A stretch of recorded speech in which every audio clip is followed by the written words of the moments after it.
नमस्कार दोस्तों, GS recipe के यूट्यूब चैनल पर आपका स्वागत है। आज हम सल्तनत कालीन के मिश्रित मतलब विविध क्वेश्चन के भाग 2 के बारे में डिस्कस करेंगे। भाग 1 जो है वो अपलोड किया जा चुका है और आज से सल्तनत काल मतलब पूरा एंशिएंट और मेडाइवल ख़त्म हो जाएगा। कल से जो है वह मुग़ल का जितना इतिहास है वह मुग़ल के इतिहास के बारे में बताया जाएगा, वो भी 15-16 लेक्चर में ख़त्म हो जाएगा। तो पहले प्रश्न से शुरुआत करते हैं। पहला प्रश्न बोल रहा है कि निम्नलिखित में से कौन सही सुमेलित है। तो इसका जो सही जवाब है इसमें से कौन सा सही सुमेलित है, वह मुत्सर्रीफ जो है वह शाही खाना से रिलेटेड है। ये बात सही है। बाकी पहला भी गलत है, दूसरा भी गलत है और तीसरा भी गलत है। इसके बारे में महत्वपूर्ण तथ्य जान लीजिए। महत्वपूर्ण तथ्य यह है कि सल्तनत कालीन प्रशासन में शाही कारखानों का बहुत महत्वपूर्ण स्थान माना जाता है और प्रत्येक कारखाना जो होता था वह उच्च श्रेणी के मालिक के अधीन जो है वह रखा जाता था, जिन्हें हम क्या बोलते थे, जिन्हें हम मुत्सर्रिफ बोलते थे। मुत्सर्रिफ को ही अलग से अपने विभाग का हिसाब किताब जो है वह रखना पड़ता था और वार्षिक परीक्षण के लिए इसे दीवान ए विराजत में देना पड़ता था। कहाँ पर देना पड़ता था? दीवान ए विराजत में जो है वह लास्ट में जाके देना पड़ता था। तो इस क्वेश्चन का जो सही जवाब था वह क्या था? वह था option number C is the right answer. अगले प्रश्न की ओर बढ़ते हैं। अगला प्रश्न क्या है? अगला प्रश्न बोल रहा है कि सूची दे रखा है, आपको मिलान करना है। फिरोज़ तुगलक ने क्या किया था? फिरोज़ तुगलक ने नहरों का निर्माण खूब करवाया था। तो ए का हो जाएगा 3। फिर उसके बाद जो बलबन है वो उसने नौरोज की शुरुआत करी थी, तो बी का हो जाएगा 2। फिर अलाउद्दीन जो है, अलाउद्दीन ने दीवान रियासत की स्थापना करी थी, तो सी का हो जाएगा 1। और जहांगीर के समय में सर टॉमस रो आया था, तो डी का हो जाएगा 4।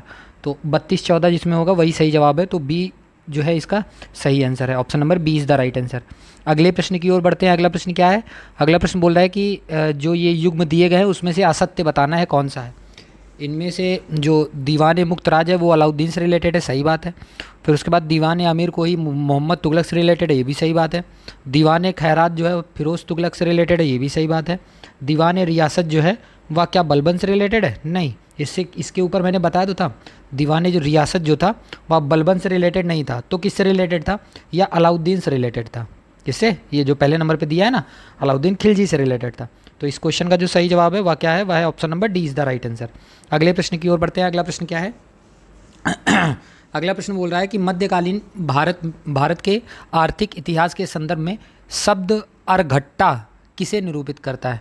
तो जो सर अर्घट्टा जो है वह भूमि की सिंचाई के लिए प्रयुक्त जलचक्र मतलब वाटर व्हील को एक तरीके से रिप्रेजेंट करता है। Option number C is the right answer. तो मध्य एशिया के शकों द्वारा अर्घट्टा अथवा रहट जो है इसका निर्माण किया गया था। इसे पर्शियन व्हील भी कहा जाता है। क्या कहा जाता है? इसे पर्शियन व्हील भी कहा जाता है। तो इस क्वेश्चन का जो सही जवाब है वह क्या है? वह है option number C is the right answer. अगले प्रश्न की ओर बढ़ते हैं। अगला प्रश्न क्या है? अगला प्रश्न बोल रहा है कि भारतीय इतिहास के मध्यकाल में बंजारे सामान्यतः जो है वह कौन होते थे?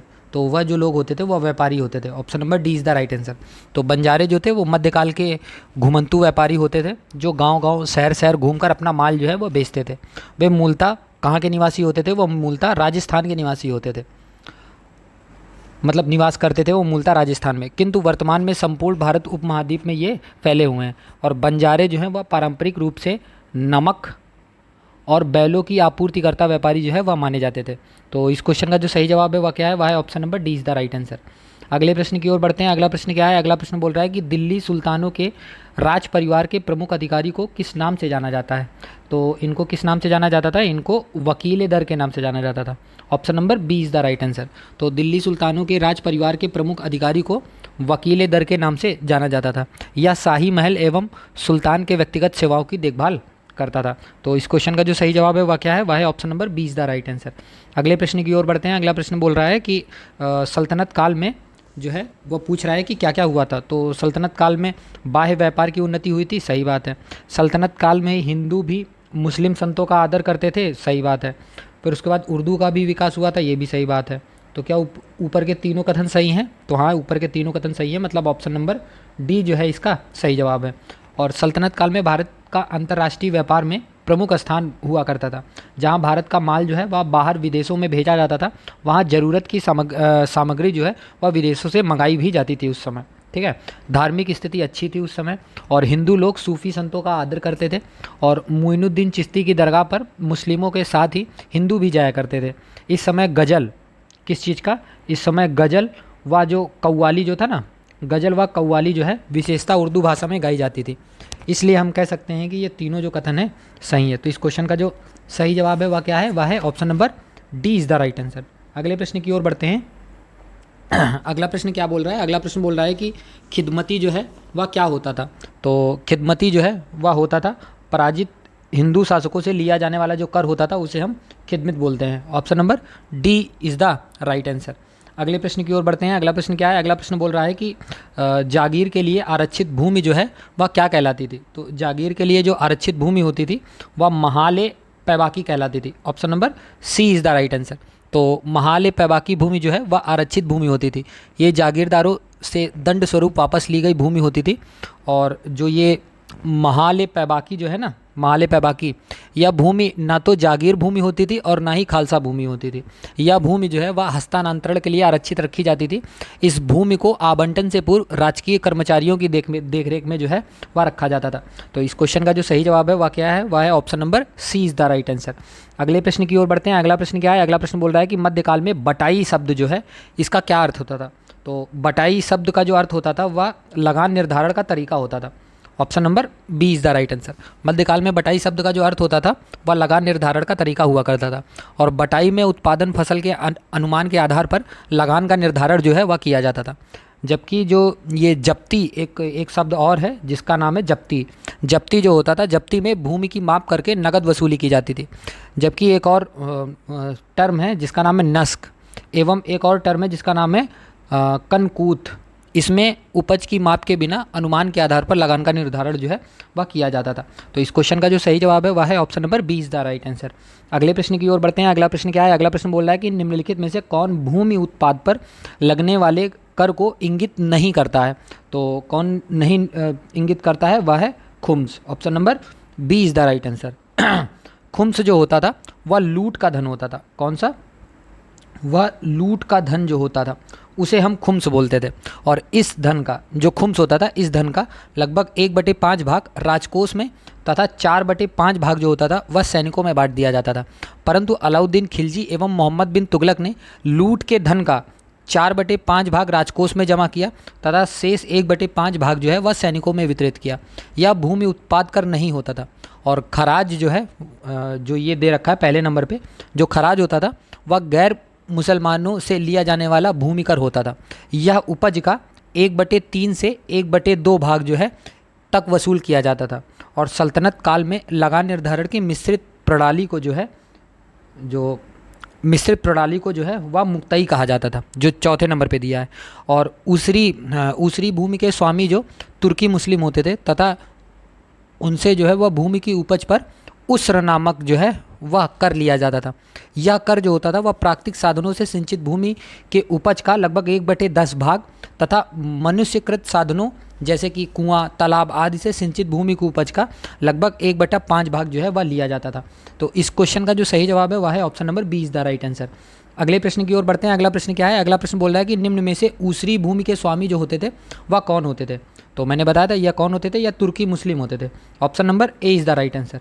अगले प्रश्न की ओर बढ़ते हैं। अगला प्रश्न क्या है? अगला प्रश्न है कि सल्तनत काल में भू राजस्व का सर्वोच्च ग्रामीण अधिकारी जो होता था वह कौन होता था? तो सर्वोच्च ग्रामीण अधिकारी जो होता था वह चौधरी होता था। Option number A is the right answer. तो सल्तनत काल में भू राजस्व का सर्वोच्च ग्रामीण अधिकारी जो होता था वह चौधरी था। और सल्तनत काल में अलाउद्दीन प्रथम सुल्तान था जिसने भूमि की पैमाइश करके एवं भूमि की वास्तविक आय पर लगान लेना निश्चित किया था। और भू राजस्व ही सल्तनत काल में आय का मुख्य स्रोत माना जाता है।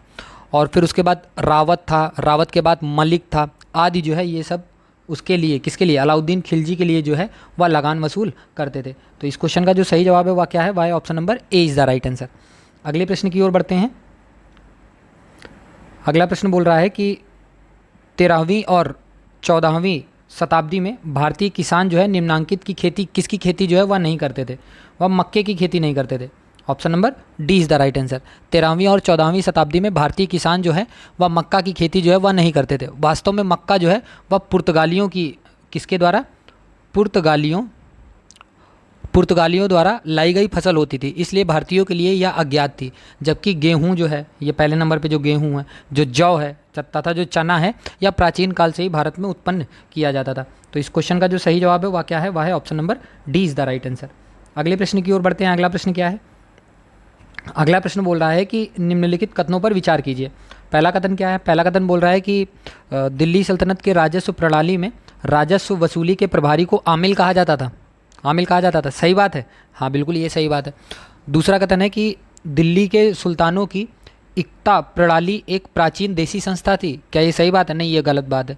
और तीसरा कथन है मीर बख्शी का पद दिल्ली के खिलजी सुल्तानों के शासनकाल में अस्तित्व में आया। ये भी गलत बात है।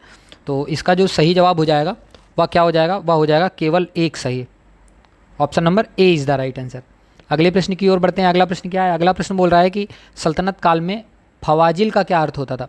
तो फवाजिल का जो अर्थ होता था वह होता था इक्तादारों द्वारा सरकारी खजाने में जमा की जाने वाली अतिरिक्त राशि होती थी। Option number C is the right answer. अगले प्रश्न की ओर बढ़ते हैं। अगला प्रश्न क्या है? अगला प्रश्न बोल रहा है कि बड़ा क्वेश्चन है, ध्यान से पढ़िएगा। क्वेश्चन बोल रहा है कि भारत भ्रमण पर आए यात्रियों के बारे में निम्नलिखित कथनों पर विचार कीजिए। पहला कथन क्या है? पहला कथन है कि हेरात के अब्दुल रज्जाक समरकंदी ने दिल्ली तथा दौलताबाद का भ्रमण किया। क्या ये बात सही है? नहीं, ये बात गलत है। दूसरा कथन है कि इब्न बतूता दिल्ली तथा दौलताबाद दोनों का विस्तृत लेखा उपलब्ध कराता है। हाँ, ये बात सही है। और तीसरा कथन क्या है? तीसरा कथन है कि फ्रांकाइस बर्नियर के अनुसार मुगल भारत में भूमि में कोई निजी संपत्ति नहीं होती थी। बिल्कुल सही बात है। तो इस प्रश्न का जो सही जवाब हो जाएगा वह हो जाएगा option number D is the right answer. अगले प्रश्न की ओर बढ़ते हैं। अगला प्रश्न क्या है? अगला प्रश्न क्या बोल रहा है? अगला प्रश्न है कि दस्तार बंदान जो है वह कौन कहलाते थे? ये जो होते थे या उलेमा कहलाते थे। Option number D is the right answer. दस्तार बंदान जो है वह उलेमा कहलाते थे, और उलेमा जो है वह सल्तनत काल में मुस्लिम धार्मिक गुरु होते थे। ठीक है, धार्मिक गुरु ये होते थे, नोट कर लीजिएगा आप, धार्मिक गुरु ये होते थे जिनका कार्य जो है वह मुस्लिम कानूनों की विवेचना करना था। इसके बाद भी उलेमाओं के प्रति सक्रियता और बेवजह सुल्तान पर मुस्लिम कानूनों के अनुपालन की प्रवृत्ति को अलाउद्दीन खिलजी और मोहम्मद तुगलक जैसे शासकों ने नियंत्रित करते हुए उनके अनावश्यक हस्तक्षेप को रोकने का भी प्रयास किया था। तो इस क्वेश्चन का जो सही जवाब है वह है option number D is the right answer. अगले प्रश्न की ओर बढ़ते हैं। अगला प्रश्न क्या है? अगला प्रश्न है कि आइन उल मुल्क मुल्तानी ने इनमें से किस शासक के अधीन जो है वह सेवा नहीं करी थी? तो किसके अधीन नहीं करी थी सेवा? तो उसने इल्तुतमिश के अधीन सेवा नहीं करी थी। Option number D is the right answer. आइन उल मुल्तानी मुल्तान का गवर्नर और अलाउद्दीन खिलजी का प्रमुख सेना नायक था। इसने अलाउद्दीन के अतिरिक्त मोहम्मद बिन तुगलक और फिरोज़ तुगलक को भी अपनी सेवाएं प्रदान की थी, और इल्तुतमिश के अधीन इसकी सेवा नहीं थी। ऑप्शन नंबर डी जो है इसका सही जवाब है। अगले प्रश्न की ओर बढ़ते हैं। अगला प्रश्न क्या है? अगला प्रश्न बोल रहा है कि निम्नलिखित में से कौन सी एक विशिष्टता इक्ता व्यवस्था की नहीं है? तो कौन सी व्यवस्था इक्ता व्यवस्था की नहीं है? तो यह है इक्ता से एकत्रित राजस्व सीधा सुल्तान के खाते में जाता था। यह बात जो है वह सही नहीं है। ऑप्शन नंबर सी जो है इसका सही जवाब हो जाएगा। अगले प्रश्न की ओर बढ़ते हैं। अगला प्रश्न क्या है? इस क्वेश्चन को याद रखिएगा, इस क्वेश्चन का सही आंसर है option number C is the right answer. अगले प्रश्न की ओर बढ़ते हैं। अगला प्रश्न है कि दिल्ली सुल्तानों के अंतर्गत वली जो होते थे, वली वो कौन होते थे? वली जो होते थे ना वह प्रांतीय गवर्नर होते थे। Option number A is the right answer. अगले प्रश्न की ओर बढ़ते हैं। अगला प्रश्न क्या है? अगला प्रश्न बोल रहा है कि दिल्ली सल्तनत के अंतर्गत निम्न में से कौन सा एक सिक्का जो है वो प्रचलन में नहीं था? तो कौन सा एक सिक्का जो है प्रचलन में नहीं था? वह था दाम।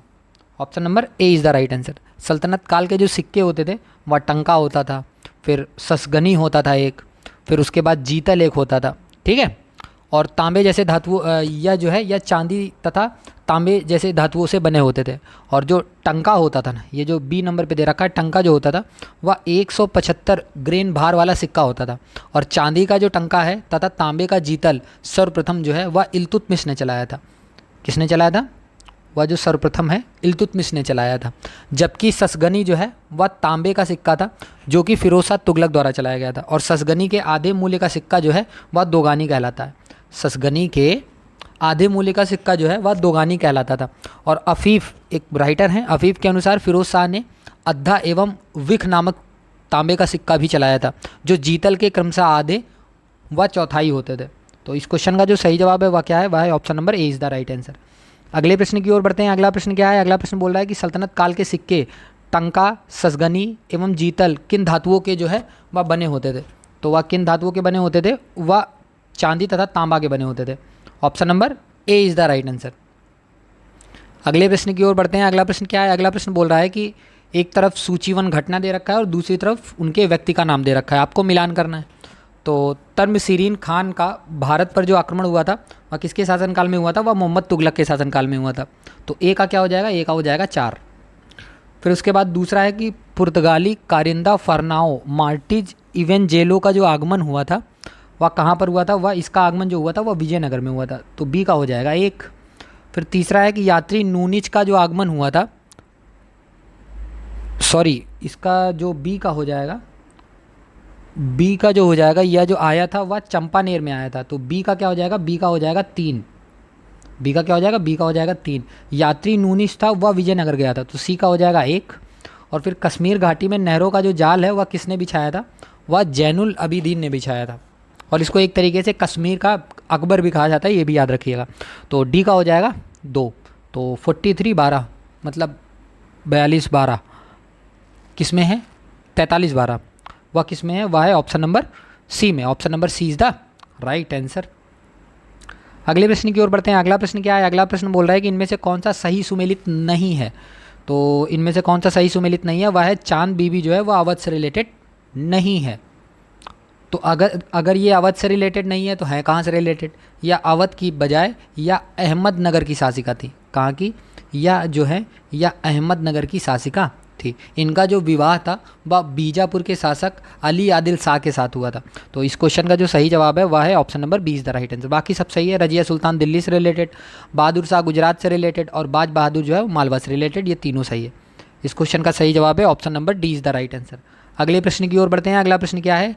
इसमें बताना है सही काल क्रम बताना है और सब नोट कर लेते हैं। विजयनगर के कृष्णदेव राय का जो शासनकाल था वो 1509 से लेके 1529 ईस्वी तक माना जाता है।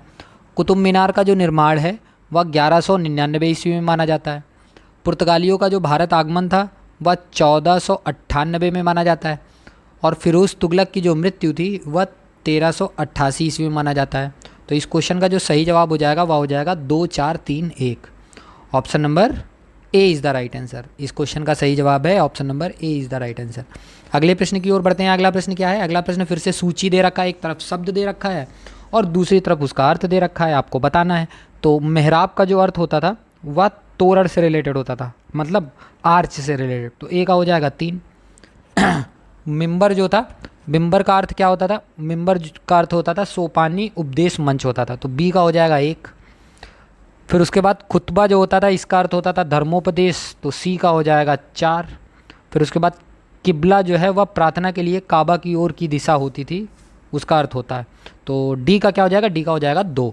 तो 31-42 जो है वह सही जवाब है। तो 31-42 हो जाएगा। Option number C is the right answer. अगले प्रश्न की ओर बढ़ते हैं। अगला प्रश्न क्या है? अगला प्रश्न बोल रहा है कि निम्नलिखित में से कौन सा भारतीय वाद्य यंत्र जो है वह भारतीय इस्लामी समन्वय का सर्वश्रेष्ठ उदाहरण जो है वह माना जाता है। तो यह किसको माना जाता है? या सितार को माना जाता है। Option number B is the right answer. Amir Khusro जो है वह साहित्य के अतिरिक्त संगीत के क्षेत्र में भी महत्वपूर्ण योगदान इसने दिया था। उसने भारतीय और पर्शियन यानी कि ईरानी रागों का सुंदर मिश्रण किया था और नवीन राग शैली, कुछ राग शैलियों के नाम मैं बता रहा हूँ। एक शैली है ईमान शैली, दूसरी शैली है जिल्फ, तीसरी शैली है साजगरी। कौन सी? साजगरी। ये सब शैलियों को इसने जन्म दिया था।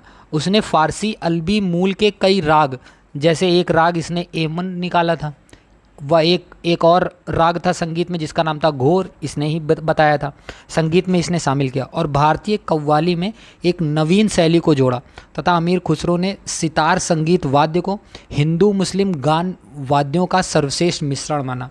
और अमीर खुसरो ने ही अनेक काव्यात्मक शैलियों में हिंदी का प्रयोग किया और फारसी की एक नई शैली की रचना की जो सबक ए हिंदी, उसका क्या नाम रखा?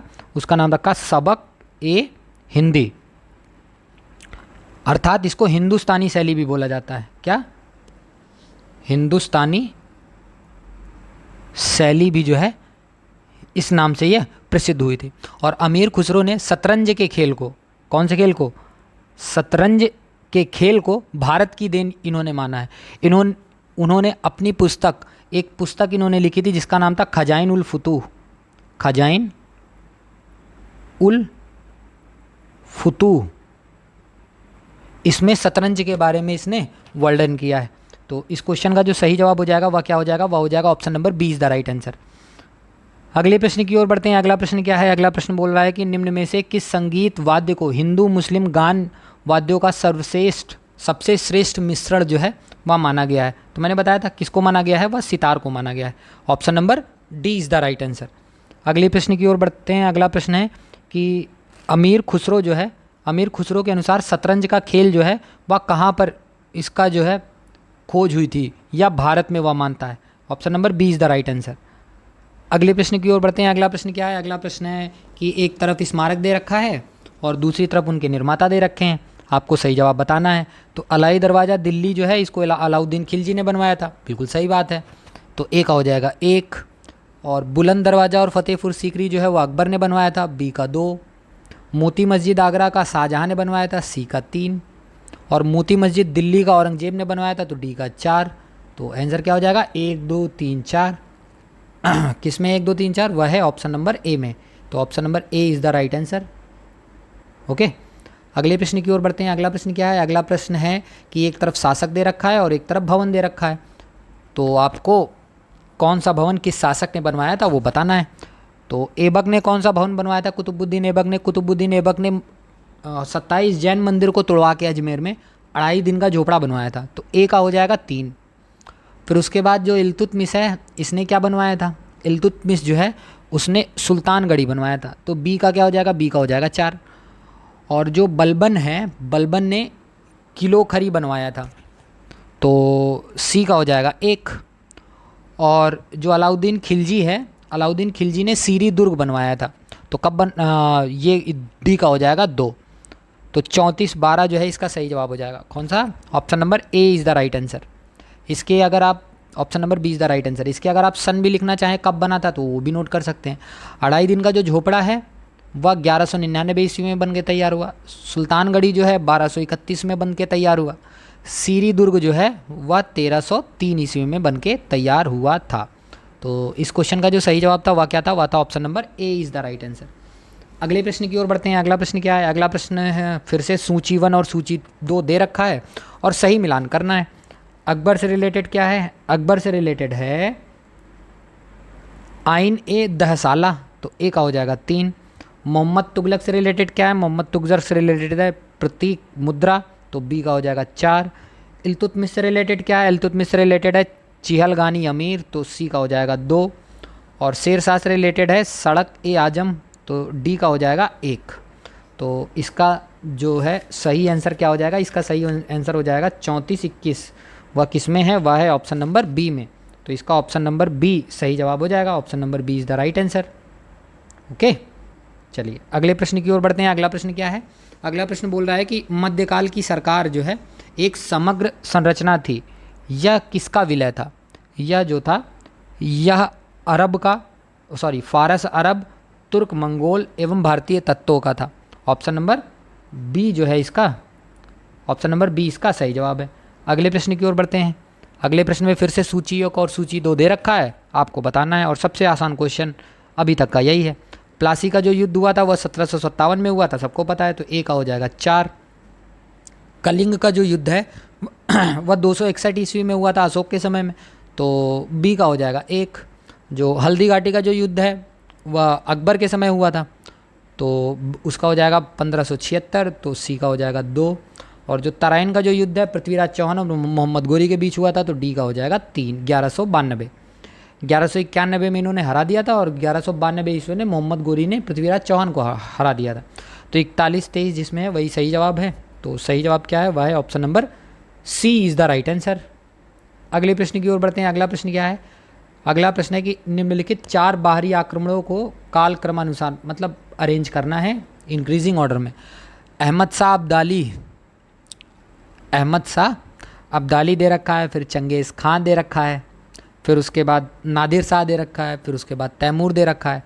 तो चंगेज़ खान जो है वह 1221 ईस्वी में इल्तुतमिश के समय में इसने आक्रमण किया था। उसके बाद जो तैमूर है इसने 1398 ईस्वी में नासिरुद्दीन महमूद के समय में आक्रमण किया था। और जो नादिर शाह है बड़ा फेमस है, नादिर शाह ने 1739 ईस्वी में मोहम्मद शाह रंगीला बादशाह के समय में जो है इसने हमला किया था। और जो अहमद शाह अब्दाली है ये भी बहुत फेमस है, इसने 1761 के समय जो है शाह आलम द्वितीय के समय में इसने हमला किया था। तो इसका जो सही जवाब हो जाएगा वह क्या हो जाएगा, वह हो जाएगा option number C is the right answer. Okay, इस क्वेश्चन का सही जवाब है option number C is the right answer. अगले प्रश्न की ओर बढ़ते हैं। अगला प्रश्न क्या है, अगला प्रश्न सूची 1 और सूची 2 दे रखा है। एक तरफ युद्ध है और दूसरा तरफ उसका वर्ष है। चंदावर का जो युद्ध है वह 1194 में हुआ था, बिल्कुल सही बात है, ए का हो जाएगा 2। तैमूर का जो आक्रमण है वो 1398 ईस्वी में, ये भी सही बात है, तो बी का हो जाएगा 1।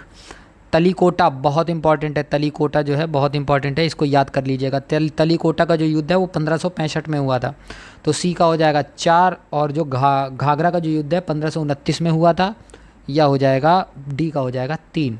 तो 2143 जिसमें है वही इसका सही जवाब हो जाएगा। 2143 है ऑप्शन नंबर डी में, option number D is the right answer. ठीक है, इसके बारे में कुछ महत्वपूर्ण तथ्य आप जान सकते हैं। जो ये पहला दे रखा है, चंदावर का जो युद्ध है या 1194 ईस्वी में हुआ था, किनके किनके बीच हुआ था, या कन्नौज नरेश जयचंद तथा मोहम्मद गोरी के बीच हुआ था। ठीक है, फिर उसके बाद तैमूर ने उत्तर भारत पर आक्रमण किया, तब जो है तुगलक साम्राज्य जो है बिल्कुल अपनी ख़त्म पोजीशन में था, बिल्कुल अंतिम पोजीशन में था। और जो नासिरुद्दीन शाह मोहम्मद शाह तुगलक के शासक के रूप में सत्ता के केंद्र में वह उस समय आसीन था। और जो तलीकोटा का जो युद्ध है 1565 ईस्वी में दक्षिण के सुल्तानों के संग तथा विजयनगर साम्राज्य के मध्य हुआ था। और जो घाघरा का जो युद्ध है 1529 ईस्वी में, उस समय तो बाबर था ना, 1529 ईस्वी में घाघरा नदी के तट पर बाबर तथा अफगानों के मध्य हुआ था। तो इसका जो सही जवाब था वह था option number D is the right answer. और आज के अंतिम प्रश्न की ओर बढ़ते हैं। अंतिम प्रश्न क्या है, वह बोल रहा है कि उर्दू ए मुअल्ला से क्या अभिप्राय है। उर्दू और मुअल्ला से जो अभिप्राय है इसका मतलब होता है शाही शिविर। ऑप्शन नंबर बी जो है इसका सही जवाब है। तो अगर आपको इस वीडियो की PDF चाहिए तो आप डिस्क्रिप्शन में दिए गए टेलीग्राम लिंक पे जाके आप वहाँ से फ्री ऑफ कॉस्ट जो है वह PDF जो है वह डाउनलोड कर सकते हैं। और अगर कोई सजेशन देना हो वीडियो के रिकॉर्डिंग, तब भी आप कमेंट सेक्शन में लिख के बता सकते हैं। प्लीज़ चैनल को सब्सक्राइब करिए और वीडियो को लाइक करिए। धन्यवाद।